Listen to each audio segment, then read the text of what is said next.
E aí, galera? Professor André Alencar novamente com vocês, dando continuidade ao nosso curso de regimento interno da Câmara dos Deputados em exercícios. Nós terminamos nos blocos anteriores a parte das sessões, até o artigo 99.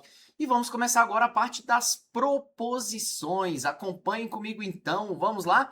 De olho na tela, a gente tem aqui uma questãozinha de prova, vamos ver qual vai ser a nossa primeira, estilo CESP, ó. Proposição é toda matéria sujeita à deliberação da Câmara. Verdadeiro até aqui. O artigo 100, caput, diz exatamente isso. Proposição é a matéria sujeita à deliberação da Câmara. Como assim, André? Tudo aquilo que é colocado para discussão e votação da casa, lembra que deliberação aqui tem o sentido de discutir e votar, é proposição. Então, todas as matérias que estão em trâmite na Câmara dos Deputados, que vão ser submetidas às discussões e às votações, sejam nas comissões, seja no plenário, nós temos ali com o termo proposição, representam todas elas. Serão proposições, vamos continuar. Apenas, vamos ter cuidado aqui com apenas, porque já aviso que o rol das proposições que tem no parágrafo 1º do artigo 100, ele é um rol aberto. Ele não é um rol exaustivo, ele não é um rol fechado, não é números clausos, seria números abertos. Então, serão proposições apenas a PEC, proposta de emenda à Constituição, é verdade. Os projetos, é verdade. Projeto aqui entra projeto de lei complementar, projeto de decreto legislativo, projeto de resolução. Entram as emendas. Não só emenda não é proposta de emenda à Constituição, nem pensar em errar isso, hein? Emenda é proposição acessória. Emenda vem de emendar e pode ser emenda aditiva, supressiva, modificativa, aglutinativa ou substitutiva, lá no artigo 118, a gente vai ver. PEC é uma proposta de emenda à Constituição, que tem a finalidade de emendar a Constituição, mas não no sentido de emenda acessória, mas como uma proposição principal. Também é a indicação, nós vamos estudar aqui, o artigo 113 vai trazer a indicação, nós temos dois tipos de indicação no regimento interno, a indicação para um outro poder praticar um ato de exercício de sua competência, tipicamente para apresentar projetos de lei que são de iniciativa privativa daquele poder. E temos ainda a indicação interna dentro da própria Câmara, quando um deputado pode solicitar a uma comissão que elabore um projeto, ou que ela analise uma determinada matéria, ou que emita um parecer sobre determinado tema. Temos ainda o requerimento, temos vários, zilhões de tipos de requerimentos lá no regimento. Os principais estão no artigo 114, 115, 116, 117. Temos o recurso que está espalhado no regimento, não há artigos específicos para falar do recurso, mas nós já vimos alguns deles, como por exemplo o artigo 58, que traz o recurso contra o poder conclusivo. Vamos estudar ainda o artigo 144, que traz recurso para apreciação preliminar, e já vimos também alguns outros tipos de recurso. Por exemplo, lá no 114 e no 117, está previsto recurso contra o indeferimento de requerimento.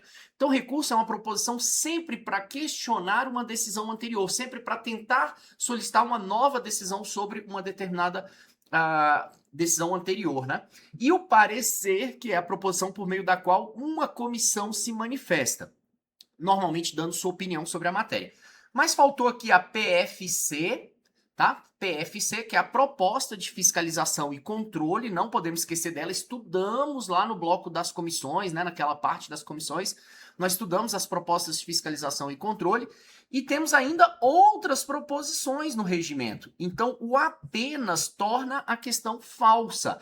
Além da proposta de fiscalização e controle, nós temos outras proposições que podem estar previstas no regimento. André, que outras proposições nós teríamos? Por exemplo, a mensagem MSG é um tipo de proposição. Nós teríamos ainda as medidas provisórias, que é outro tipo de proposição. Nós teríamos ainda, deixa eu ver o que mais, a denúncia por crime de responsabilidade, DCR, seria outro tipo de proposição. Então, nós temos vários outros tipos de proposição no regimento interno. Vou deixar aqui a reticência, porque realmente são outras, o rol não é exaustivo, tá? Não é fechado. Então, vamos dar uma olhadinha no esquema que eu preparei para vocês sobre isso. Deixa eu colocar em tela inteira aqui para a gente ver o esquema. Então, essa questão realmente é falsa, artigo 100 do regimento. Olha aí, ó, proposição no artigo 100, nós temos toda a matéria sujeita à deliberação da Câmara. Quais são as principais proposições lá no artigo 100? Nós temos como proposições principais, aquelas que têm curso próprio, tá? São as proposições por meio da qual a Câmara exerce sua função legislativa. E normalmente estão associadas. Ops, perdão, vamos passar por aqui. Normalmente estão associadas ao artigo 59 da nossa Constituição, que são os atos normativos, incisos 1 a 7. Nós temos lá diversos atos normativos. Então, ali na Constituição Federal, nós temos como proposições que são principais e que têm curso próprio. Nós temos aqui a proposta de emenda à Constituição, os projetos, que aqui pode entrar projeto de lei, projeto de decreto legislativo, projeto de resolução. E o projeto de lei ainda se divide em projeto de lei puro, de lei ordinária, e o PLP, que é o projeto de lei complementar. Temos ainda aqui como proposição acessória. Acessória é sempre uma proposição que vai se ligar a outra, que vai fazer parte de outra proposição, que vai andar com aquela outra proposição. Então, nós teremos emenda, recurso, parecer.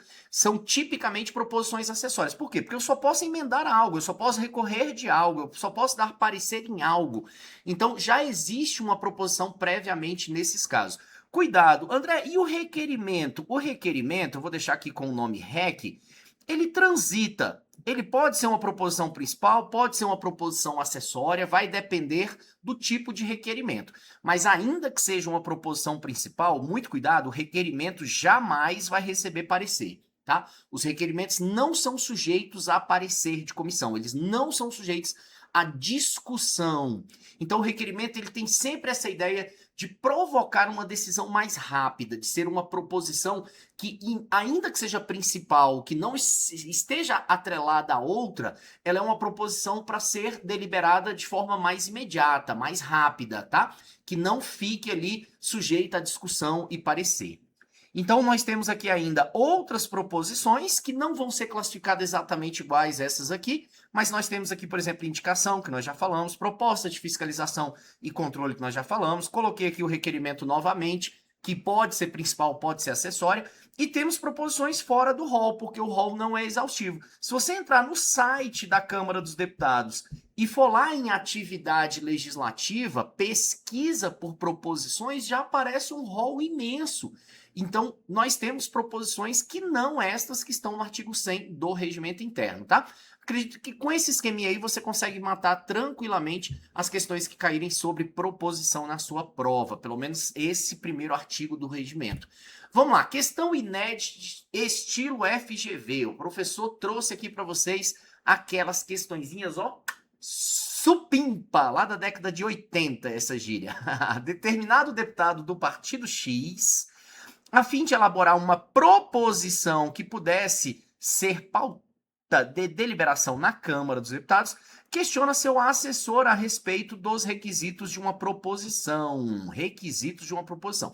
Seu assessor lhe responde que proposições poderão consistir em propostas de emenda à Constituição. Claro, verdadeiro, vimos isso. Vamos colocar o verdadeiro aqui do lado para facilitar.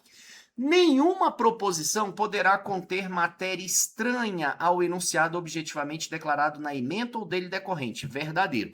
Isso está previsto no artigo 100, parágrafo 3º. 100, parágrafo 3º. E ali nós temos, então, como avaliar se uma proposição já está ou não atendendo à formalidade, à técnica legislativa.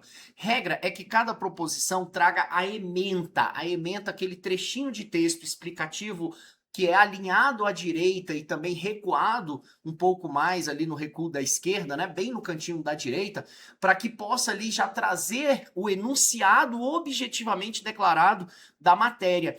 É uma síntese muito resumida sobre tudo aquilo que aquela matéria vai tratar. Então, nenhuma proposição pode trazer matéria estranha ao enunciado objetivamente na ementa. Se a ementa é, por exemplo, cria hipótese de incidência do IPI, Imposto sobre Produtos Industrializados.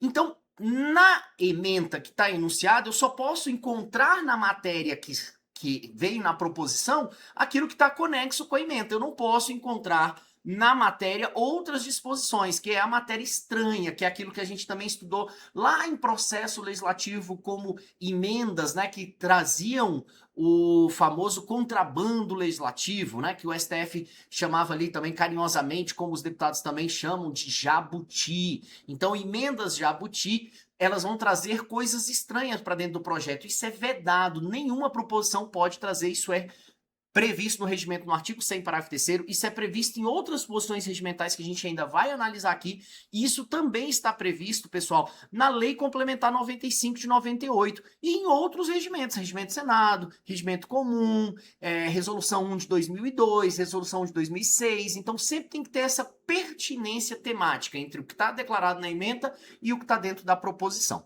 São tipos de proposições: projeto, indicação, recurso e parecer. São tipos de proposição, sim, verdadeiro. Todas elas estão lá no artigo 100, caput, né, do parágrafo 1º, melhor dizendo, do nosso regimento interno. Então, até aqui, 3 alternativas verdadeiras. Vamos ver mais. 4. Toda proposição deve ser redigida com clareza, em termos explícitos e concisos, e apresentada em 3 vias, uma mesa, outra publicação e última via para o arquivo. Não existe mais isso, pessoal. As proposições não são mais apresentadas por via impressa. Isso é antigo, lá da década de 80, 90, etc. Não, estamos já modernizados. Na verdade, isso só foi modernizado, se não me engano, em 2015. Mas até pouco tempo atrás ainda havia a apresentação de proposições puramente pela forma escrita, não era... Depois é que aquilo era digitalizado, né? Não havia essa apresentação direta em sistema. Mas hoje em dia o artigo 101 do regimento interno, ele exige a apresentação por meio eletrônico, tá bom?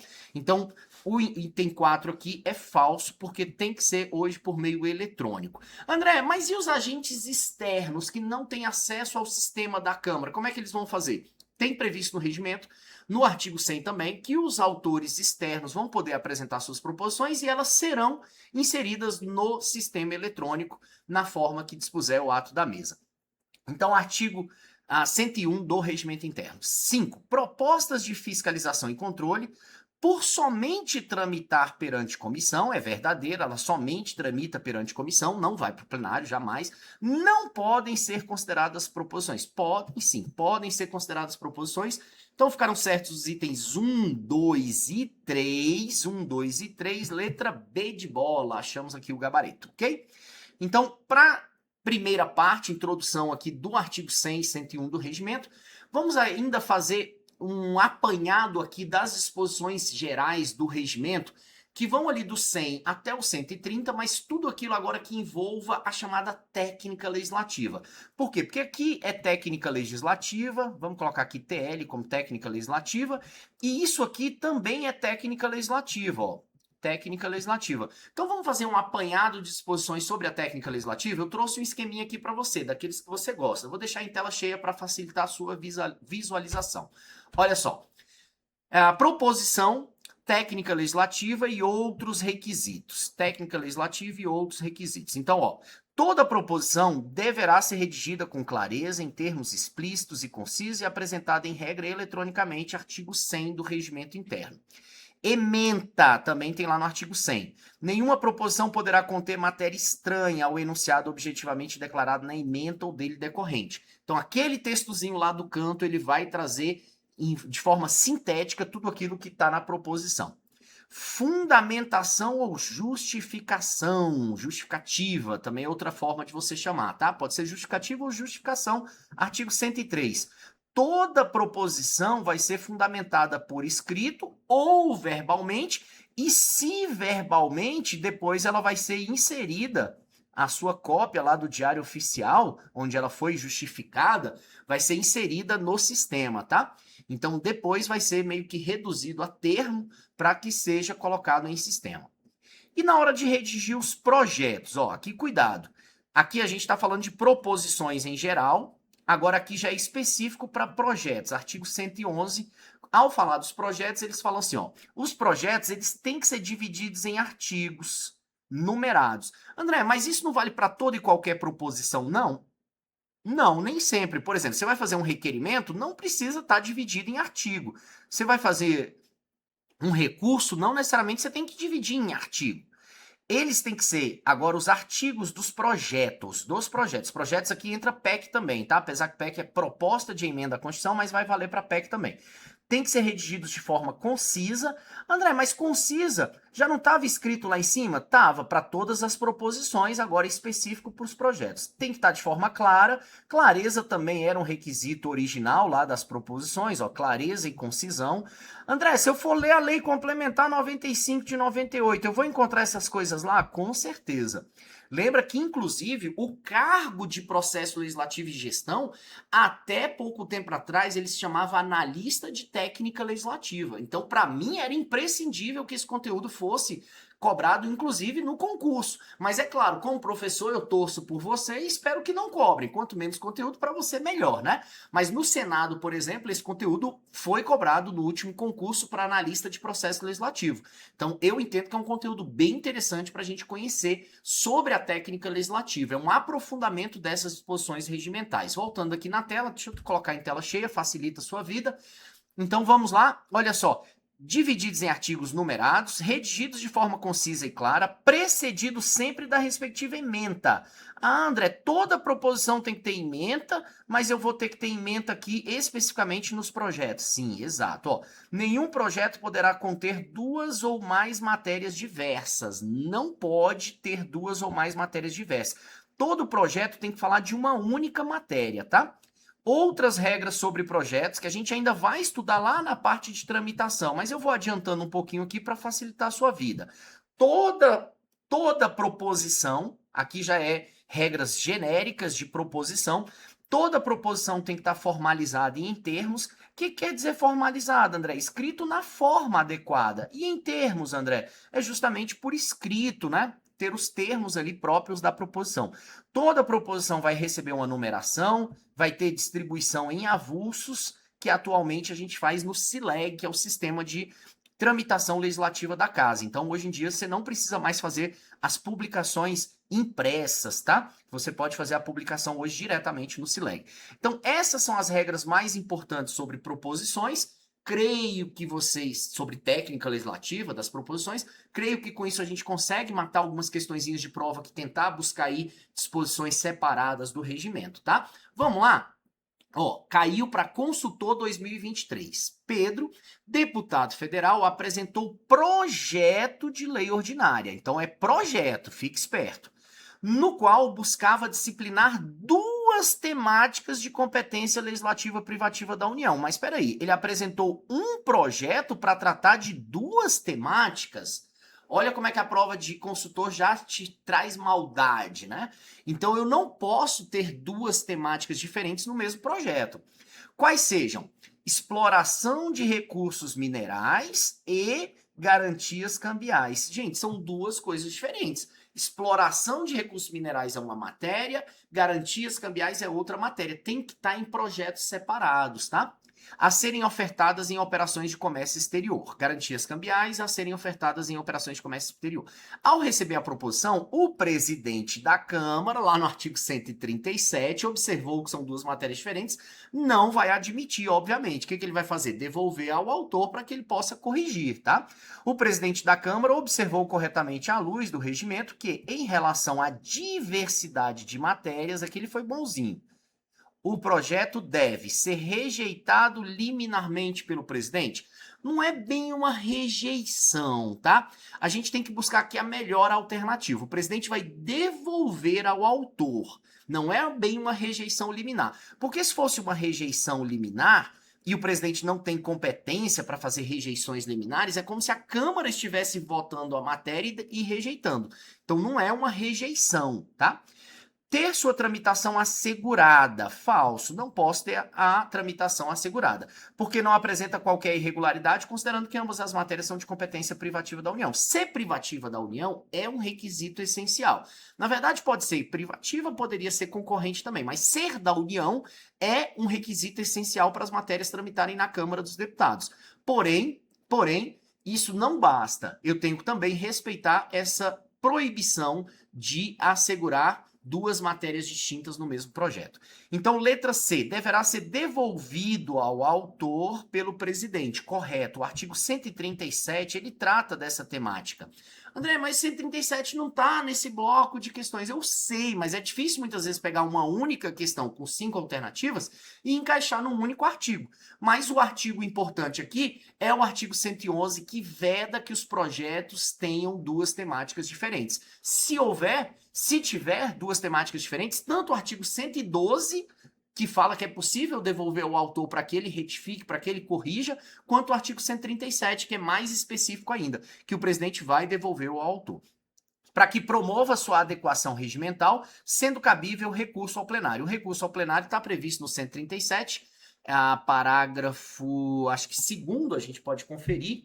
Então, artigo 137, deixa eu ver aqui com vocês no regimento, parágrafo 2º, é isso mesmo. Poderá o autor recorrer ao plenário. Então, 137, parágrafo 1º, é motivo para devolução, e parágrafo 2º, a questão do recurso ao plenário. É cabível. Letra C é corretíssima. Ser analisado pelas comissões que irão aferir a conveniência de dividir as matérias. Se passasse batido pelo presidente, cuidado. Se passasse batido pelo presidente, o artigo 112 estabelece que as comissões podem se dividir, cindir o projeto em dois. E nós estudamos isso lá na parte das comissões. Pelo artigo 57, inciso 3, é cabível o requerimento de desmembramento para dividir as proposições em duas ou mais, conforme a quantidade de temas que forem detectados. Mas se passasse batido pelo presidente, né? Para constituírem proposições separadas, remetendo-se à mesa para efeito de numeração e distribuição. Essa alternativa seria possível, mas só se o presidente não tivesse percebido o erro. E letra E, ter a sua tramitação assegurada até que deputado, partido político ou bloco parlamentar requeira a manifestação do plenário quanto ao vício de forma falso. A tramitação detectada aqui direto pelo presidente. Veja que ele fala assim, ó, o presidente, à luz do regimento do projeto, deve. Mas se ele não tivesse detectado, poderiam ser temas muito próximos, assemelhados, e aí a comissão competente para a matéria poderia pedir a cisão, né, a separação do projeto em dois, ok? Então, letra C é a correta e é o gabarito oficial. Não vejo problemas nessa questão, apesar que existiriam 3 possíveis respostas aqui, né? Essa possibilidade da comissão fazer a cisão, se o presidente não detectasse, e essa questão da rejeição liminar do presidente, mas que não é bem uma rejeição, com certeza eu colocaria como resposta adequada mesmo somente a letra C. Passando, uma inédita estilo CESP agora pra gente.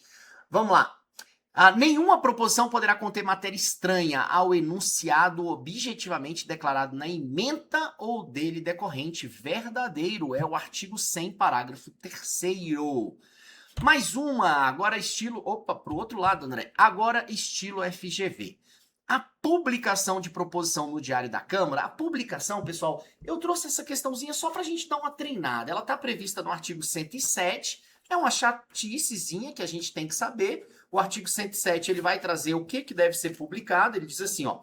A publicação de proposição no Diário da Câmara dos Deputados em avulso, quando de volta das comissões, assinalará obrigatoriamente após o respectivo número.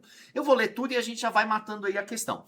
O autor, o número de autores da iniciativa que se seguirem ao primeiro ou de assinaturas de apoiamento, os turnos a que está sujeita, a ementa, a conclusão dos pareceres favoráveis ou contrários com emendas ou substitutivos, a existência ou não de votos em separados ou vencidos com os nomes de seus autores e a existência ou não de emendas relacionadas por grupos, conforme os respectivos pareceres, e, por último, outras indicações que se fizerem necessárias. Essas seriam as publicações que deveriam estar junto com a matéria ao final da tramitação dela por todas as comissões. Então, a publicação de proposição no Diário da Câmara dos Deputados em avulso, quando de volta das comissões, é o artigo 107, assinalará obrigatoriamente após o respectivo número a existência ou não de emendas relacionadas por grupo, conforme os respectivos pareceres. Verdadeiro.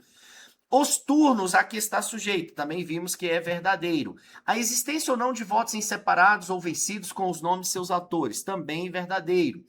a forma de apreciação e o regime de tramitação. Não, isso não vem na publicação da matéria, não. Isso até tem no sistema de tramitação legislativa, mas não é algo a ser publicado junto com a matéria. E a ementa, com certeza, tem que vir junto com a matéria. Tudo isso lá no artigo 107 do regimento. Então, ficaram certos 1, 2, 3 e 5. 1, 2, 3 e 5, letra D de dado. Letra D de dado. Mais uma estilo CESP, vamos lá. Ó. Caso uma proposição seja apresentada com justificação oral, falamos disso, é admissível no regimento, ali no artigo 103, parágrafo único, é possível, deve-se juntar ao respectivo processo a cópia do Diário da Câmara dos Deputados, onde foi apresentada a justificação. Pelo artigo 103, parágrafo único, é correto, eu tenho que juntar depois essa espécie de redução, né, a termo daquilo que foi apresentado oralmente junto ao processo, para que fique ali a justificativa da matéria. Pessoal, aqui a gente consegue fechar esse primeiro bloco, onde a gente viu regras gerais sobre proposições. Vamos voltar ainda sobre essas regras gerais até o artigo 107, tá? Onde a gente vai fazer mais algumas questõezinhas das regras gerais de proposição. Vejo você no próximo bloco. Um grande abraço e até lá.